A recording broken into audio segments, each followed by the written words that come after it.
అంటే ఈ పొడవులో మనకు ఒక పొడవు కావాలి అనుకున్నప్పుడు ఆ పొడవు అంతే కట్ చేసుకుంటే కింద పట్టియో లేదా జాయింట్ చేసేటప్పుడు ఏదో ఒకటి సంథింగ్ మనం అక్కడ ఫోల్డ్ చేయడమా ఏదో ఒకటి అయితే కావాలి. అప్పుడు ఏం చేయాలి? ఇప్పుడు ఇక్కడ మనము కింద లంగా కుట్టారనుకోండి, కింద దాదాపు 2 ఇంచుల పట్టి వేస్తారు.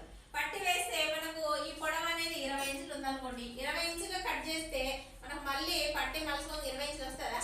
కాదు. కాబట్టి ఏం చేయాలట? పట్టి కోసం అనేసి మనం ఎన్ని ఇంచుల పట్టి పెట్టాలని మనం అనుకుంటామో అన్ని ఇంచులు ఇక్కడ కలుపుకోవాలి. 3 ఇంచుల లేదా 2 ఇంచుల ఎంత పెట్టాలనుకుంటామో దాన్ని కలుపుకోవాలి. అర్థమైందా? అది ప్లస్ చేయడం అంటే 20 ప్లస్ 2 ఎప్పుడైతే ఎన్ని ఇంచులు పెట్టుకోవాలా?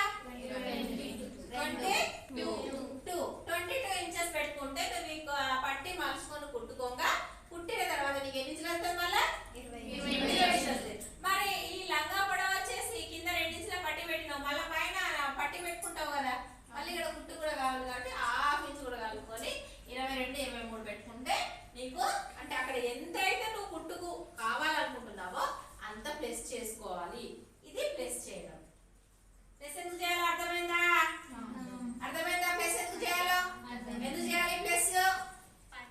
ఉన్న పొడవుకి ప్లస్ ఎందుకు చేయాలి?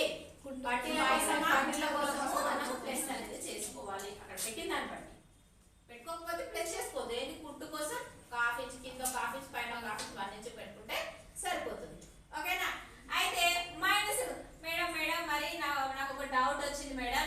మరి ఇక్కడ మీరు పట్టి పెట్టారు కాబట్టి ఇక్కడ 2 ఇంచులు కలుపుకోమన్నారు, పైన కుట్టు కాబట్టి మళ్ళీ 1 ఇంచు 23 పెట్టమన్నారు. ఓకే, మరి మైనస్ ఎందుకు చేయాలి మేడం?